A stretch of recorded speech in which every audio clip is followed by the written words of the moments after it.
Hello friends, പുതിയ വീഡിയോയിലേക്ക് എല്ലാവർക്കും സ്വാഗതം. ലാ ലീഗയിൽ ബാഴ്സലോണയുടെ മത്സരം നാളെ നടക്കും. എവേർഡക്കെതിരായിട്ടുള്ള മത്സരം നാളെയാണ്. മത്സരത്തിന് മുന്നോടി നടന്ന പ്രസ് മീറ്റിൽ ആൻസി ഫ്ലിക്ക് പങ്കെടുത്തിരുന്നു. ആൻസി ഫ്ലിക്കിനോട് ബാഴ്സയുടെ സൂപ്പർ താരമായ യമാലിന് ബാലൻഡ്യൂർ ലഭിച്ചില്ല. ബാലൻഡ്യൂർ മത്സരത്തിൽ രണ്ടാം സ്ഥാനത്തായിരുന്നു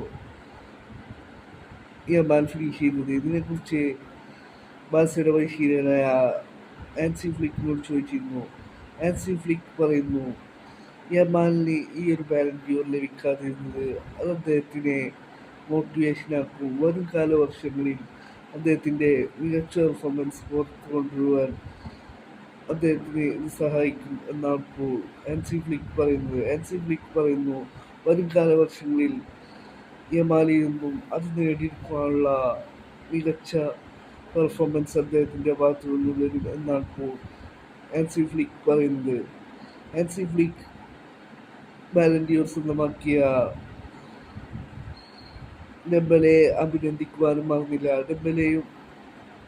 ഡെംബലെ അർഹിച്ചിരുന്നു ബാലൻഡിയോർ എന്നാണ് ഇപ്പോൾ ആൻസി ഫ്ലിക്ക് പറയുന്നത്.